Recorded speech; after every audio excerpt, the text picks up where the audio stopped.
सनी सारसा मगर एक यहाँ पे बात भी की सियासी बहरान की, मुसलसल एक सियासी गैर यकीनी की सूरत हाल है। अब माशी मामलात के लिए टास्क फोर्स बन गई, तश्कील दे दी गई, क्योंकि एलीट की भी बात हुई जो कि एक माफिया में बदल गई मुल्क में। क्या इस्टेब्लिशमेंट ही अब माशी बेहतरी की जामिन है? सियासी तौर पर चीज़ें ऑन ट्रैक आ पाएंगी, नहीं आ पाएंगी? ये नहीं आ पाएंगी। पहली बात यह है कि मैं प्रोग्राम से फारिग होते ही ज़ैगम खान की नज़र उतारूंगा। अपने अलावा पहला आदमी इस मुल्क में उसने असल बात की निशानदेही की है। मैं कितने साल हो गए ये कह रहा हूं कि तुम पागल हो, इसको इक्तसादी बहरान कह रहे हो अहम को, ये अखलाकी बहरान है जिसकी कोख से निकला है।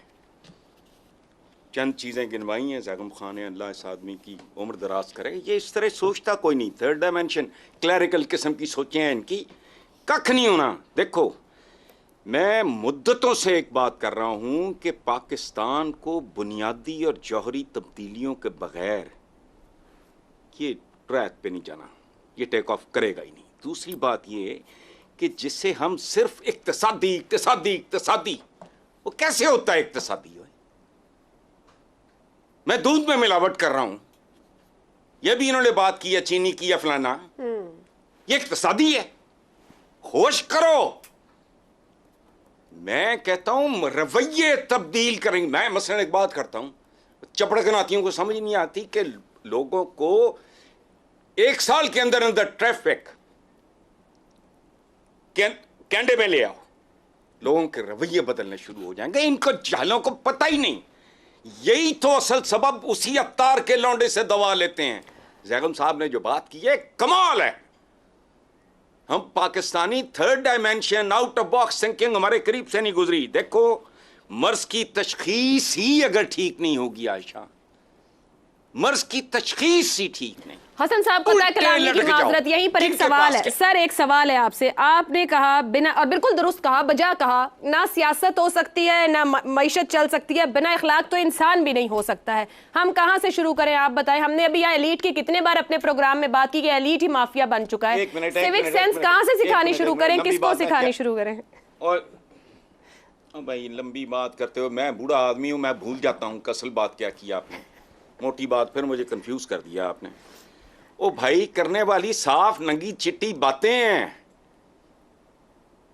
ये आवारा हुजूम है, हम जिंदा कौम हैं, फलाना बिल्ली नगमे खा खा के अपारा हुआ है, कख नहीं है पल्ले। टॉप टू टॉप वतन दुश्मन, बेशर्म बेहया, कैरेक्टरलेस, तरबियत का टोटल फुकतान। अब बात करें सियासी स्टेबिलिटी की, यह क्या फजूल बात है?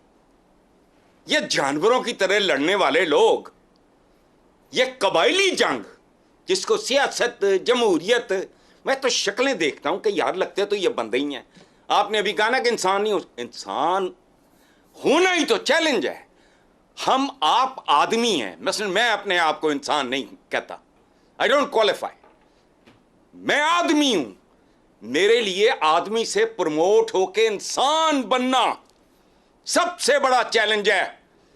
ये बातें इनकी समझ में नहीं आनी। किन के पास बैठे हो, उसी अवतार के लौंडे से दबा लेनी है। सुभान अल्लाह, लेते रहो, कख भी नहीं होना। अगर कोई टेम्परेरी रिलीफ लिया, कोई इस तरह कॉस्मेटिक किस्म का अरेंजमेंट हुआ, वो भयानक तरीन साबित होगा, इससे बुरा होगा।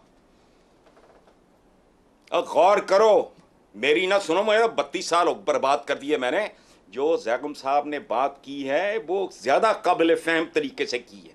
मैं पता नहीं क्या झक मारता रहा। रोला ये है, जिसके पास जाते हो जिधर बैठ जाओ, पाकिस्तान का रोना रो रहे हैं, चोर होते हैं।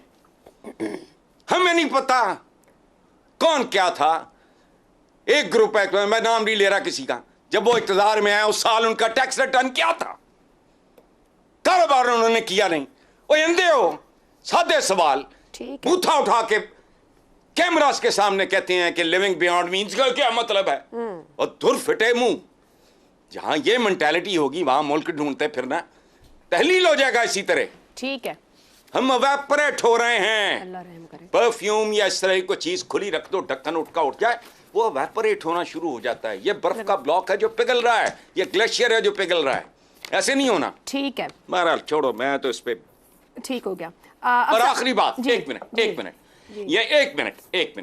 ये जैगम साहब ने एक बात की है कि भी इनको को समझाए बहुत खा लिया नस्लों के लिए काफ़ी ये वो वगैरह, ये नहीं होता। इकोनॉमिक्स का एक रूल है, लॉ ऑफ मार्जिनल यूटिलिटी, वो अप्लाई नहीं होता कलेक्टर्स पे, पैसे पे, स्टैम्प कलेक्टर पे, एंटीक कलेक्टर पे। The more you have the more you want. नहीं, इन भेड़ियों को तुम बता सकते ठीक हो गया कि नस्लों के लिए काफी है। नहीं जैगम साहब, नहीं, जितना अंदर जाता है उतनी भूख बढ़ती है। ये तेंदुए हैं, ठीक ये हो हम गया, जैसे परिंदे हैं ठीक हो गया, ठीक हो जो गया। चोगा खा के पेट भर लेते हैं। अब सार साहब, जो इकोनॉमिक फ्रंट पर एफर्ट्स की जा रही हैं, मैंने जिक्र भी किया, निजकारी, मुतवक्किल सरमायाकारी, डॉलर को मैनेज करना, हैंडल करना। सीपैक भी एक मामला यहाँ पे रहा जो साबका गवर्नमेंट के दौरान उसको नुकसान भी पहुंचा। एक खुसूसी सहूलतकारी काउंसिल बना दी गई है। क्या ये तमाम जो एफर्ट्स हैं ये कंटिन्यू करेंगी, रिजल्ट ओरिएंटेड होंगी, आने वाली हुकूमत भी इनको लेकर चलेंगी? बिल्कुल लेके चलना पड़ेगा। ये तो जितने आपने मसाइल गिनवाए हैं, इसका इलाज कुछ महीनों में या कुछ सालों में नहीं होने वाला। ये बहुत लंबा टाइम लगेगा। बहुत मुश्किल में हम फंसे हुए हैं इस वक्त, और ये आसान रास्ता नहीं है आगे का। तो इसलिए मैं नहीं समझता कि ये कोई एक इंसान या एक इदारा या एक ऑर्गेनाइजेशन या एक डिपार्टमेंट ये काम कर सकता है। अभी जो बातें हुई हैं मुझसे पहले, मैं उसमें से एक दो बातों पे बात करना चाहता हूं, अगर आप इजाज़त दें। देखिए, आपने कहा बिला वास्ता या बिल वास्ता किरदार फौज का रहा है, एस्टेब्लिशमेंट का रहा है। उसी किरदार पे तो लोगों को इतराज़ है। उसी हाइब्रिड निज़ाम जिसका आपने जिक्र किया, उसी की वजह से लोग आज कहते हैं कि 2017 से लेकर आज तक जो सिचुएशन ख़राब है हमारे मुल्क में, उसी हाइब्रिड निज़ाम की वजह से। एक ये भी पॉइंट ऑफ व्यू है। इसको क्यों नहीं इस पर क्यों गौर नहीं किया जाता? इसको क्यों नहीं समझा जाता? वो जो मेरे जैसे लोग और बहुत सारे हैं जिनका जीना मरना यहीं पे है, उन्होंने तो यहीं रहना है, इसलिए मरना भी यहीं पे है, इसलिए वो तो ये चाहते हैं कि किसी तरीके से बेहतरी इसमें आ जाए।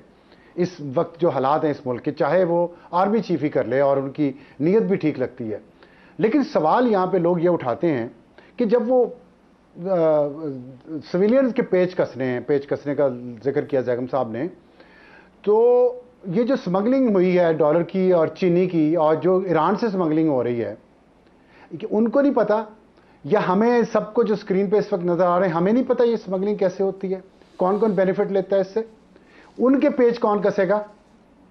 ये मुझे इसका जवाब दे दें कि पहले उनके पेच कसे जाएं, तो फिर तो आप ये बाहर वाले जो सिविलियन ताजर हैं उनके भी पेच कस लीजिएगा। लोग पूछते हैं उनके पेच क्या FBI चेयरमैन जाके कसेगा? और अगर ताजरों के पेच आर्मी चीफ ने कसने हैं, तो फिर जो FBI का चेयरमैन मैंने हायर किया हुआ है पाकिस्तान ने, उससे वॉर गेमिंग करवा लेते हैं हम कि इंडिया के कोल्ड वॉर डॉक्ट्रिन का जवाब FBI का चेयरमैन लिखते। क्या ख्याल है? ऐसे कर लेते?